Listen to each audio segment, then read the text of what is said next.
Everyone, स्वागत करते हैं आपका हमारे यूट्यूब चैनल में। जैसे कि कल हमने पढ़ा पाइथन क्या है, इंट्रोडक्शन क्या है, इसका यूज क्या है, क्यों हम पाइथन को यूज करते हैं। आज हम करेंगे पाइथन के मोड। पाइथन के दो मोड होते हैं हमारे पास। How to use Python. जब पाइथन को आप इंस्टॉल कर देते हो तो हमारे पास काफी सारे रास्ते मिल जाते हैं पाइथन पे वर्क करने के। Python is considered interpreted language. Python को इंटरप्रेटेड लैंग्वेज बोला जाता है because Python program are executed by an interpreter. क्योंकि जो पाइथन के प्रोग्राम होते हैं वो कहाँ पे रन किए जाते हैं, इंटरप्रेटर पे रन किए जाते हैं। और इंटरप्रेटर का मीनिंग होता है लाइन बाय लाइन कोड को चेक करना। There are two ways to use Python interpreter. Python को हम दो तरीके से यूज कर सकते हैं। सबसे पहला मोड है हमारे पास इंटरेक्टिव मोड, इसको बोलते हैं कमांड लाइन या पाइथन शेल। और दूसरा मोड हमारे पास है स्क्रिप्ट मोड, जिसमें हम क्या कर सकते हैं, स्क्रिप्ट मोड में हम प्रोग्राम को बनाते हैं, सेव करते हैं और फिर जैसे कि मैं भी आपको प्रैक्टिकल सिखाऊंगी कैसे हम स्क्रिप्ट मोड में काम करते हैं और कैसे हम इंटरेक्टिव मोड में काम करते हैं। कई बार आपके एग्जाम में फुल फॉर्म आ जाती है आईडीएलई की, इंटीग्रेटेड डेवलपमेंट लर्निंग एनवायरनमेंट। जैसे कि अभी मैंने आपको बताया इंटरेक्टिव मोड, आज हम इंटरेक्टिव मोड का प्रैक्टिकल करेंगे, कैसे हम इंटरेक्टिव मोड में वर्क करते हैं।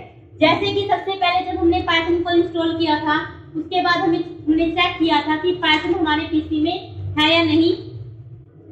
तो उसके लिए आप क्या करोगे, सबसे पहले आप ओपन करोगे सर्च में py जब आप इंटरेक्टिव मोड में काम कर रहे हो और एंटर की प्रेस कर दोगे। जब आप एंटर की प्रेस कर दोगे आपके पास ये इंटरेक्टिव मोड का ओपन हो जाएगा। और जब आपके पास इंटरेक्टिव मोड ओपन हो जाएगा तब आप यहाँ पे क्या कर सकते हो, प्रोग्राम को बना सकते हो। जैसे कि मैं पहला प्रोग्राम बना रही हूँ, a इज इक्वल टू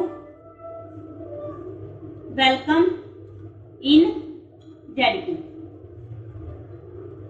आपने क्या लिखा है, वेरिएबल को डिक्लेयर किया प्रिंट a। जब आप प्रिंट करते हो तो आपके पास इंस्टेंट रिजल्ट आ जाता है वेलकम इन जेडपी। तो ऐसे आप क्या कर सकते हो, आगे a is equal to 10, b is equal to 20, c is equal to a plus b। और आपने c को ही क्या कर दिया, प्रिंट कर दिया। तो आपका रिजल्ट क्या आ गया, 30। अब जैसे आपका रिजल्ट यहाँ पे क्या है, साथ ही साथ आपका रिजल्ट आ रहा है, तो वो आपकी कौन सी मोड होती है, इंटरेक्टिव मोड होती है। जैसे मान लो यहाँ पे a इज इक्वल टू मैंने लिखा जेडपी और मैंने इन्वर्टेड कोमा को क्लोज नहीं किया, तो यहाँ पे आपकी क्या शो कर रहा है, वो एरर शो कर रहा है, क्योंकि ये लाइन बाय लाइन कोड को चेक करता है। अगर आपकी फर्स्ट लाइन में मिस्टेक है तो आप सेकंड लाइन पे नहीं जा सकते जब तक कि आपकी फर्स्ट लाइन आप सॉल्व नहीं कर लेते। अब जैसे इसमें आपने काम किया, आपको साथ ही साथ रिजल्ट दिखाई दे रहा है, लेकिन ये तब है जब आप करंट टाइम पे काम कर रहे हो। अगर आपको फ्यूचर के लिए सेव करना है तो उसके लिए आप इस मोड का यूज नहीं करोगे, क्योंकि ये क्या करती है, सेव नहीं करती है, सिर्फ आपको इंस्टेंट रिजल्ट देती है।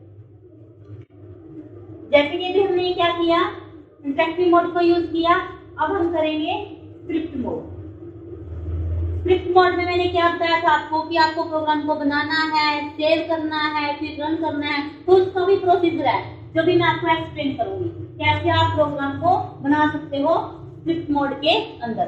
सबसे पहले आपको यूज करना है, ओपन करना है टेक्स्ट एडिटर को। ये नहीं है कि आपको नोटपैड में करना है, नोटपैड प्लस प्लस में, विजुअल स्टूडियो में, किसी में टेक्स्ट एडिटर में आप इस प्रोग्राम को बना सकते हो।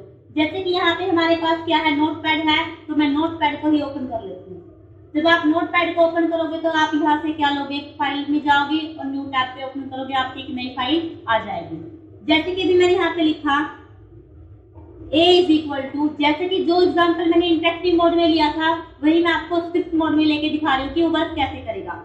a इज इक्वल टू मैंने लिखा है welcome in JDP, then print a। अब आपने प्रोग्राम बना दिया, बनाने के बाद आपको क्या करना है, सेव करना है। क्या करना है, सेव। फाइल में जाओगे, सेव करोगे, कंट्रोल प्लस एस का भी यूज कर सकते हैं और फाइल में जाके सेव भी कर सकते हैं। जब आप सेव करोगे ये नहीं है कि आप कहीं भी सेव कर दोगे, जहाँ पे आपने अपनी पाइथन को इंस्टॉल किया है वहीं पे आपको क्या करना है, सेव करना है। जैसे कि हमने अपनी पाइथन को सेव किया है सी ड्राइव में, तो आप सी ड्राइव को ओपन करोगे, यहाँ पे मैं एक फोल्डर बना रखा है पाइथन नाम से, जहाँ पे आप क्या कर सकते हो, जो प्रोग्राम को सेव कर सकते हो। जब आप प्रोग्राम को सेव करोगे तो उसके लिए भी आपको लिखना है फाइल, कुछ भी कोई भी नाम दे सकते हो। जैसे मैंने यहाँ पे लिखा zking.py। py is the extension of Python. ये पाइथन की पहचान है। अगर आप .py नहीं लिखते हो तो ये नोटपैड की फाइल बन जाएगी। .py से आपकी ये पाइथन की फाइल बन जाएगी। आपने इसको सेव किया। सेव करने के बाद अभी सिर्फ आपने क्या किया है, कोडिंग को लिखा है। अब आपको इसको रन करके भी देखना ताकि आप अपने रिजल्ट को देख सको। और रिजल्ट को देखने के लिए आपको ओपन करना है CMD, कमांड प्रॉम्प्ट। जब आपने कमांड प्रॉम्प्ट को ओपन किया तो आप C में यूजर में फर्स्ट में हो। आपको क्या करना है, अपनी डायरेक्टरी को चेंज करना है। और डायरेक्टरी को चेंज करने के लिए हमारे पास कमांड है cd/। तो आप C ड्राइव में चले गए। C ड्राइव में जाने के बाद चेंज डायरेक्टरी, अब कहाँ जाना है, आपके फोल्डर का नाम क्या है, पाइथन। तो आपने यहाँ पे क्या लिखा, पाइथन लिख दिया।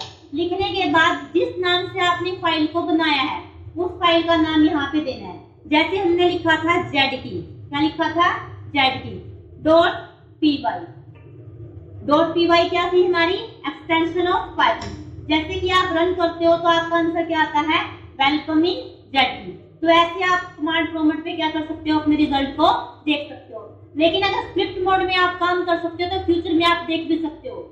अगर आप इंटरेक्टिव मोड में काम कर सकते हो तो आप स्क्रिप्ट मोड में देख नहीं सकते। जैसे कि आज हमने दोनों मोड के बारे में समझाया, मैंने आपको इंटरेक्टिव मोड के बारे में बताया और स्क्रिप्ट मोड के बारे में बताया। लेकिन कुछ बच्चों को बिल्कुल घबराहट रहे होंगे कि ये क्या हो गया, इसमें फाइल को सेव कैसे करना है, कैसे कमांड प्रॉम्प्ट को ओपन करना है। तो बिल्कुल भी घबराना नहीं है। सिर्फ आज मैंने आपको डिफरेंस बताया है कि इंटरेक्टिव मोड का और स्क्रिप्ट मोड का डिफरेंस क्या है। नेक्स्ट वीडियो में जब हम प्रोग्राम को बनाएंगे स्क्रिप्ट मोड में तो मैं आपको स्टार्टिंग से स्टेप बाय स्टेप बताऊंगी कैसे इसको सेव करना है, कैसे पाथ को सेट करना है, टेम्परेरी पाथ कैसे सेव करते हैं, परमानेंट पाथ कैसे सेव करने हैं। तो बिल्कुल भी घबराने की जरूरत नहीं है। बने रहिए हमारे साथ, इसी जोश के साथ, ताकि हम अपनी नई वीडियो में कुछ और अच्छा लेके आ सके। आई होप आप सभी को समझ में आया होगा। वीडियो को लाइक करें, सब्सक्राइब करें। मिलते हैं हमारी नेक्स्ट वीडियो में। Thank you students.